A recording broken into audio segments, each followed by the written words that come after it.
Olá, hoje o canal A Verdade tem o prazer de entrevistar o deputado estadual eleito pelo Rio de Janeiro, Charles Batista. Muito obrigada pela sua participação. Prazer é todo meu, estou aqui à disposição de vocês. Bom, a gente já começa falando a respeito de um post que o senhor fez em sua rede social. Eu achei interessante que fala sobre a CPI, né? O senhor diz assim que a CPI começou acusando o presidente Bolsonaro de não ter comprado vacinas, quando ainda, na verdade, não tinha vacinas disponíveis. E agora acusaram o governo de comprar vacinas que não foram compradas. Poderia comentar um pouco mais sobre essa afirmação? Eu acho que, na verdade, essa afirmação ela está muito nítida para todos os brasileiros. Essa CPI ela serviu justamente para mostrar uma verdade que para uns eram ocultas e para outros faziam questão de esconder. O presidente da República, Bolsonaro, desde o começo, se mostrou predisposto a fazer de tudo para que o Brasil passasse de uma maneira menos agressiva possível por essa pandemia. E com relação à acusação deles de que o presidente não queria comprar vacina, foi o que eu escrevi aí. Não tinha vacina para comprar e as que apareciam no começo não eram dadas garantias em relação aos seus efeitos colaterais. E agora, como essa narrativa deles não funcionou, eles tentam acusar o presidente de uma forma totalmente contrária. Agora, o presidente não gastou dinheiro com aquela vacina que eles querem acusar e eles dizem que o presidente fez esse negócio obscuro aí que não aconteceu.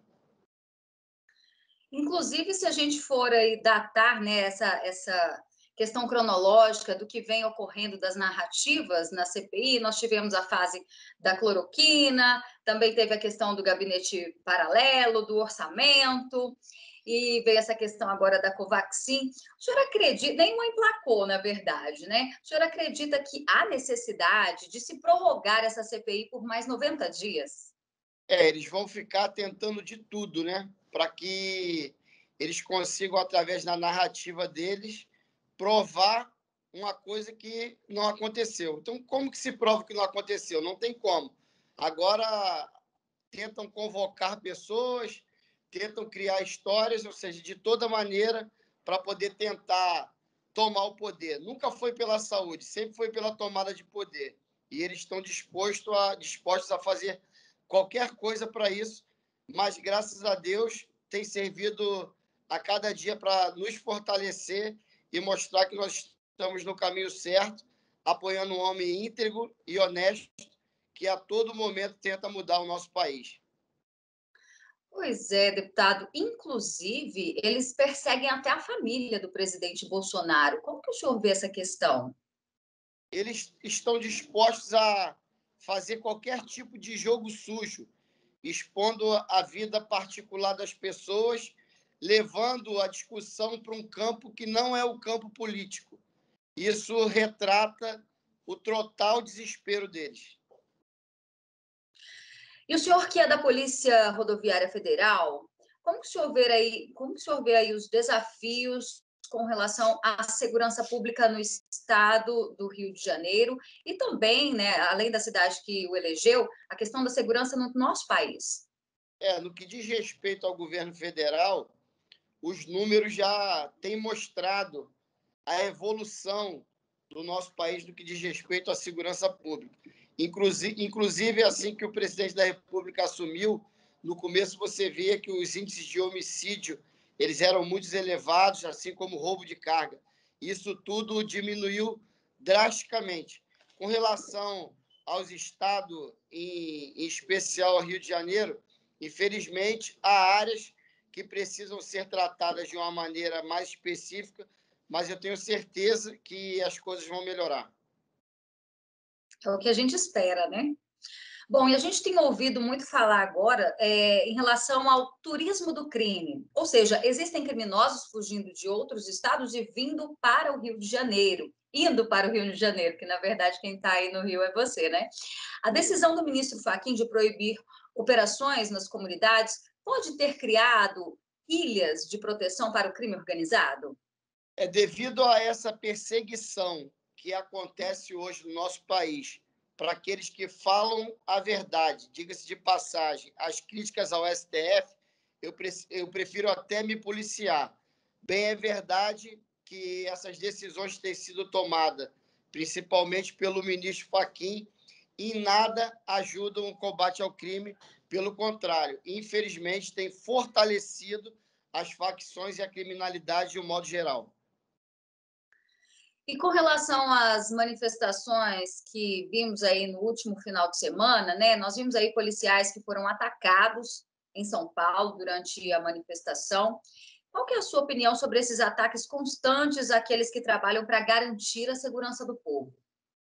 Primeiramente, ressaltar aqui que, mais uma vez, ficou nítida a hipocrisia da esquerda, né? Não podia aglomerar, tinha que ter distanciamento, uso de álcool em gel e tudo mais, mas agora o desespero deles fez com que eles fossem para a rua. Ou seja, por exemplo, você trabalhar no seu comércio, atender um cliente, tirar uma xerox, não pode. Você fazer aquela muvucada, como eles costumam chamar ali, pode. Um monte de esquerdista reunido para fazer baderna e balbúrdia, tentando dessa vez ainda colocar no meio deles ali uma bandeira ou outra do Brasil, porém o que se proliferou foram as bandeiras vermelhas, foram os movimentos que estão sendo a todo momento patrocinados, diga-se de passagem, por aquele dinheiro que foi roubado durante décadas do governo da esquerda, e nesse momento, provavelmente, eles têm guardado esse dinheiro para poder financiar esse tipo de ação. Como se não bastasse os ataques aos nossos policiais. Se um policial desse dá uma bufetada num jovem daquele, isso sai em tudo quanto é que é jornal, isso é amplamente criticado pela imprensa. Mas se um policial daquele é atacado, aí é só um jovem revolucionário que está tentando fazer valer os seus direitos. Ou seja, uma inversão de valores tremenda, imensa, que precisa acabar o mais rápido possível.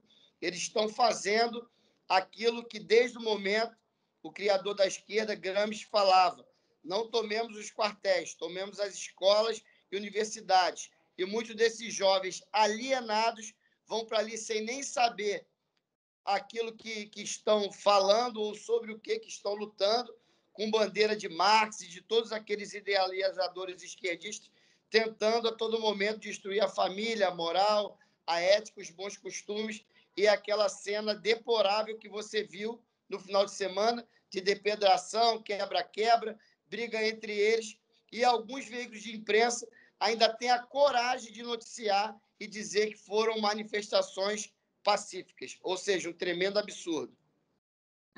Casos pontuais, né? Verdade.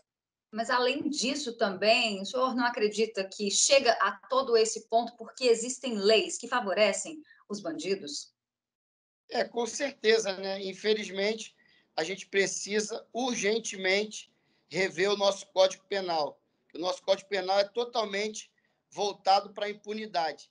Você vê o que tem acontecido, por exemplo, o caso desses criminosos aí que têm saído em bando das prisões e tomado as ruas aí novamente. Ou seja, o policial muitas das vezes sente que está enxugando gelo, porque combate, prende e vai lá, normalmente o judiciário solta. Pois é, e tem também a questão da bandidolatria. Como combater isso, hein, deputado? Hoje, o nosso país, a gente diz que o exemplo arrasta, né? Quando você vê, por exemplo, um cara igual esse bandido chamado Luiz Inácio Lula da Silva, estando aí solto, podendo tentar, pelo menos, conviver entre as pessoas, no geral, como o exemplo arrasta, vindo de cima, muitas das pessoas podem começar a achar que o crime compensa, né? Que no Brasil o crime compensa, quando, na verdade, não é isso que é o certo. Nós devemos fazer a nossa parte e lutar contra isso. Deputado, e como que você tem visto a movimentação dos parlamentares no Congresso em relação à aprovação do voto impresso auditável, né? A gente sabe aí que tem pelo menos 3 ministros do Supremo, conversando com partidos da oposição. Se fosse para decidir hoje, será que essa PEC seria aprovada? Seria aprovada, sim, pelo parlamento, sim. Não sei se haveria, desculpa, uma intervenção do judiciário nesse caso, mas eu acho que o voto auditável ele fica cada dia mais aflorado entre nós. A nossa vontade é que realmente o voto seja auditável. Se depender de nós, que lutamos pelas coisas mais transparentes, mais claras, pela aquela comprovação daquilo que se fez, ainda mais tendo em vista todos esses indícios de fraude nas urnas eletrônicas, então o voto seria e vai ser, se Deus quiser, auditável sim. O Eu presidente, faço. o presidente da República meio que se pronunciou dizendo que se os parlamentares aprovarem, que nós não aceitaremos essa intervenção do judiciário. É uma briga muito grande. A gente sabe que muitas das vezes o judiciário tem se metido na esfera dos outros poderes, mas vamos torcer para que dê tudo certo e o voto seja auditável e não haja uma briga a esse nível. Bem que o nosso presidente da República não vai recuar e que vai se fazer valer a vontade do parlamento. Sim, só uma observação, quando o senhor citou o presidente, sem ser agora, anteriormente o senhor estava falando do presidente do TSE, só para que o pessoal de casa não confunda as informações, né? Tá bom. Bom, e quem que você acha aí que vai ganhar essa... Aliás, você já respondeu, né? Quem vai ganhar essa queda de braço tem tudo para o parlamento aprovar. Agora, com relação a essa movimentação da extrema esquerda, eles já estão aí de olho nas eleições de 2022. Como é que você vê tudo isso? A grande realidade é o seguinte: nós temos um presidente que, se sair na rua, é ovacionado pela população, tem uma multidão gritando o nome dele. Temos outro presidente que, se for às ruas, é chamado de um ex-presidente, é chamado de ladrão, as pessoas tacam o ovo nele, ele a todo momento achincalhado por quem passa na rua. Então, bate um desespero na esquerda e eles sabem que não há nenhuma possibilidade deles terem chance de ganhar uma eleição, a não ser com a fraude. Por isso que, a todo momento, eles não querem que as coisas sejam transparentes e não querem trazer o voto auditável para o nosso meio. Ou seja, esse movimento que há entre os partidos de oposição, diga-se de passagem, os partidos da esquerda, é desespero para tentar voltar ao poder. Porque se eles voltarem ao poder, eles não vão cometer o erro que eles cometeram outrora. Ou seja, então, aí que o Brasil vai para a desgraça de vez. Mas, se Deus quiser, isso não vai acontecer, o voto vai ser auditável e, mais uma vez, nós vamos ganhar a eleição. Pois é, e junto com essa movimentação dos partidos de esquerda, a gente percebe um apoio das redes sociais, principalmente as mais usadas, né? Não vou citar aqui o nome, todo mundo já sabe. Muitas pessoas estão sendo censuradas, assim como eu, né? Não pode compartilhar alguns conteúdos, pessoas perdendo seguidores, diminuíram o alcance quando o conteúdo é de direita ou quando o conteúdo leva mais para uma pegada conservadora, liberal. Então, assim, a gente percebeu que o próprio presidente dos Estados Unidos foi censurado e agora ele lançou, né, uma rede social, uma nova rede, já que nessas populares ele foi banido. Qual que é a solução para isso? Porque o que a gente percebe é um aparelhamento. Será que existe uma forma de se criar uma lei, por exemplo, aqui no Brasil, que proíba essas redes sociais de tirar a liberdade de opinião do povo? A nossa guerra ela é muito maior do que se pensa. Infelizmente, ela é contra tudo e contra todos. E também contra as redes sociais. Você vê que, se hoje você reclamar de Deus, reclamar da família, reclamar do pai, da mãe, não dá problema algum.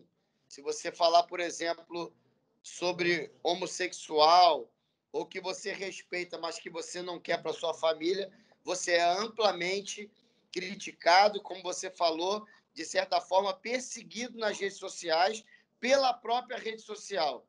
Donald Trump agora, parece que foi um assessor ligado a ele, criou essa rede social, que eu já faço parte dela, e vamos pedir a Deus que ela emplaque, que ela venha a crescer. Porque o que a gente vive hoje em relação à grande imprensa, em relação a essas redes sociais mais conhecidas, realmente é algo assim covarde, vamos assim dizer, né? Mas nós vamos continuar lutando, nós vamos continuar brigando. Eu acho que, de repente, fazer essa lei no Brasil, não sei se funcionaria, não sei se a gente consegue chegar ao nível desse, mas a gente, por exemplo, eu nas minhas redes sociais, estou tendo que ter muita sabedoria e muito cuidado naquilo que eu falo, naquilo que eu posto, porque você vê que começam a ser travados o crescimento dos seguidores, começa a ser travado os engajamentos. Normalmente você toma ali uma punição, às vezes fica alguns dias sem poder postar. É algo que realmente nós temos que respirar, temos que entender o tamanho da guerra que nós estamos enfrentando e continuar marchando. O nosso presidente Bolsonaro, ele precisa de nós, a direita precisa de nós, as famílias precisam de nós. Deus tem contado conosco e eu tenho certeza que maior é o que está em nós do que o que está neles. Então, nós vamos vencer essa guerra. É uma guerra que muitas das vezes nos deixa cansado, é uma guerra que, às vezes, muitas das vezes, a gente pode estar desacreditado, mas nós não vamos parar e vamos prosseguir e o nosso país vai continuar crescendo. Eu recebi uma informação e eu vou te passar aqui de antemão. Houve uma reunião com o presidente Lula, ladrão, aqui no Rio de Janeiro. Ele e toda a corja dele, incluindo aquele maconheiro do Marcelo Freixo e toda aquela bandidagem que os cerca. E uma pessoa que estava naquela reunião, ela falou assim para mim, me chamou para conversar e falou assim, olha, no final, o Lula reuniu todo mundo e falou a seguinte coisa, você é a primeira a estar recebendo essa informação. A partir de dezembro, do jeito que está, o Brasil vai decolar de vez, não vai ter jeito. E provavelmente nem candidato o Lula vem para ele não passar a vergonha de perder para o Bolsonaro nas urnas. Então, eles sabem do crescimento do Brasil. Caixa Econômica dando lucro, Petrobras, Correios, Banco do Brasil, quando não, em outrora isso tudo aí eram só roubalheiras e prejuízos. Esse desespero deles com a decolada do nosso país está fazendo com que, nesse momento, inclusive através dessa CPI, eles tentem de tudo para poder denigrir a imagem do presidente Bolsonaro e enfraquecer o presidente Bolsonaro. Mas nós vamos resistir. Como diz o presidente, ele é imbrochável, incansável, incorruptível.